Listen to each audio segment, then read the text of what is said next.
Hello and welcome back. Okay, guys, I know it's been a while. I'm sorry. The school year has been a little bit crazy, as all my fellow teachers understand.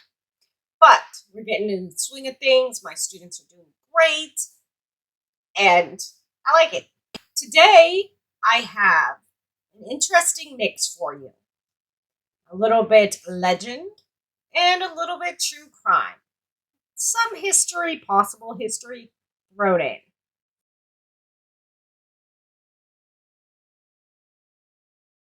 First, I'm gonna show you my t-shirt because it's appropriate for today's video.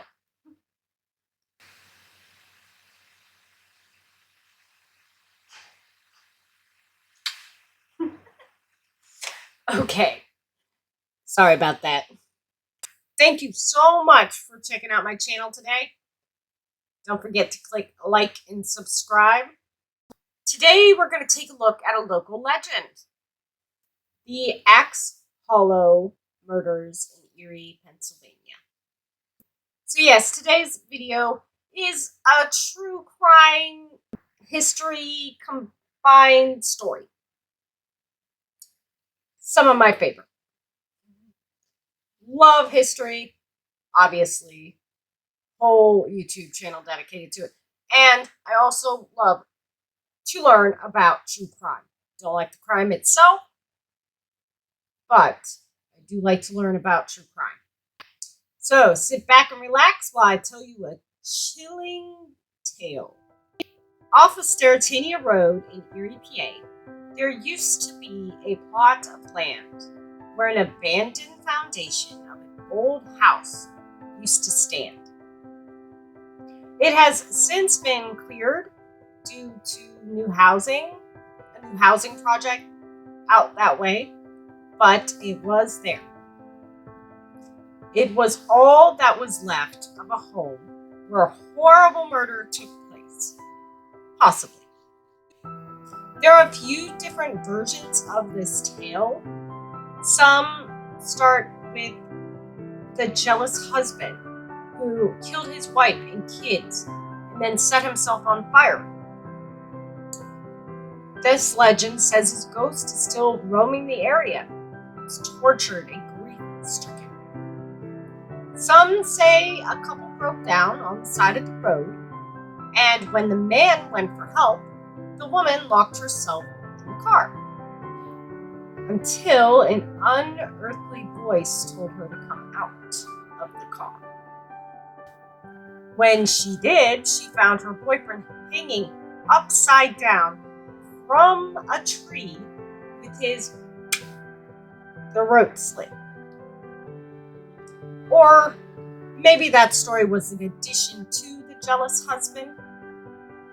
There are other mysterious happenings in that area over the years as well. Cars malfunction, dramatic temperature changes happen, and steps that led to nowhere. But the area has been called to curious teens and adults alike for years. But why? Maybe it's one of those areas that are just creepy. Or maybe there is something sinister in the woods. Tales of the Axe Hollow murders show up as early as 1945 in print. This specific article I'm referencing is about the Harbor Creek football team and when they decided to camp out in those very woods. However, they did not make it through the night.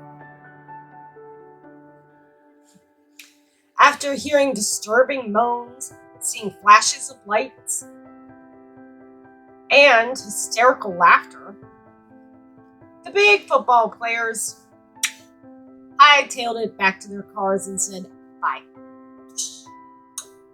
They ran. In 1960, the Hollow made a reappearance again in print. In this article, a neighbor was interviewed about living next to the Hollow. This neighbor reported that no one lived in the Hollow, except for One old hermit who, after being disappointed in love, spent his time scaring off teens who had the audacity to come too close to his property. This man had lived there for decades, according to the neighbor. He lived in a decrepit house with little to no contact with those who lived near him. He went by the name Billy, possibly short for William. The neighbor told a story involving Billy, and it goes like this. William Gack is the probable inspiration for the Axe Hollow murder legend. In 1922, two young teenagers were caught in the act of burglarizing the Gack's home. William, or Billy, detained the two teenagers. Billy was a longtime butcher at the Brown Brothers slaughterhouse. He held the boys until the police could arrive. So the theory is that Billy came to the area with his parents in the late 19th century. He took over the family farm after his father died and lived there with his mother. In 1917, their farmhouse burnt down, leaving nothing behind but the foundation. Sound familiar? Just a foundation left. Billy became a butcher, possibly one that may from time to time be covered in blood, and continued to live on the land long after his mother died. He was reported to have no more than a third-grade education, and add to the fact that he enjoyed being left alone, regularly terrorized kids who came too close to his house. One could see the beginnings of a spooky tale. However, his tale does not involve a jealous husband murdering his whole family with an axe and setting the house on fire. In fact, when Billy died in 1954, his family, wife included, were still alive.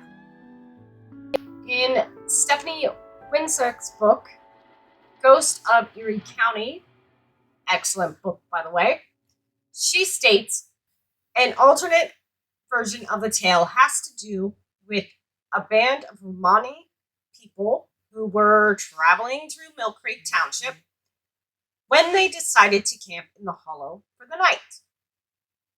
The leader of the clan learned that his wife had been cheating on him. Reportedly, the man immediately cut off his wife's head with an axe. Seems like a reasonable response. Then hid the head. This would account for the jealous husband story. And the time period fits. Turn of the century. But as fascinating as these stories are, let's not forget the real crime. We have concrete evidence to talk about. The Hollow was once the closing scene of a brutal and well-publicized murder. That took place in 1963. Edinburgh College sophomore Mary Lynn Crotty of Lawrence Park was murdered at the hands of 21-year-old Daniel R. Feigenhauser. Crotty was bound, raped, strangled to death, and then was stabbed 15 times before her body was dumped in the axe murder hollow. Crotty had been set up on a blind date with Feigenhauser, who, she didn't know at the time, was actually married with a son. And it was during this date that the murder occurred. It was believed that Feigenhauser made unwanted advances on Crotty, and when she resisted, he strangled her with her own stockings. The murder occurred in Harbor Creek, and Feigenhauser then kept Crotty's body in the trunk of his car for 14 hours, eventually dumping her in the woods by the hollow. Perhaps to try and keep investigators off his tail, it maybe? Maybe to play up the folklore of the area? Who knows? Remember, this was before dating apps, before the internet, before you could run a background check on people. Dating's scary. Don't do it. No. Just do it safely. Weigenhauser had purchased a gun earlier that day, and after the police searched his home, they found violent drawings of women in morbid situations. It was also said that he made his own knives. Police were able to coax a confession out of him, and he was found guilty. In 1963, he was sentenced to life in prison. The true beginnings of the Axe Hollow legend is not completely known. Sort of like a telephone game. The story changed over time, each time somebody told it. But there was enough more here that during an actual horrific crime, the citizens of Erie County and the area remembered the ghouls of the past. History can be interpreted many different ways, and today we see this happening all the time. History can be the basis for mystifying folklore or suspenseful plotlines. Plotlines that seem to be right out of the most terrifying horror flicks. The facts are that until recently, there was a burned out building where only the foundation existed. There were rumors of hauntings and eerily suspicious sounds. There were tales of cars malfunctioning nearby. Teens would use those woods to scare themselves. The two teens captured by Billy when they were trespassing on his land definitely got a scare. Rumors and legends mixed over the years to make the story of the Axe Hollow murders. But is any one incident to blame? Is any one person the start of a haunted woods story? We will probably never know. It does make a good ghost tale, though. History is more than just facts and dates. It is the stories from the people who lived through it. Some of those stories take on a life of their own over time and turn into legend. Thank you so much for joining me today. I hope you enjoyed this spooky tale. Leave me a comment below if you want me to tell more spooky tales or more local history. I will see you soon, and as always, keep on learning. Bye.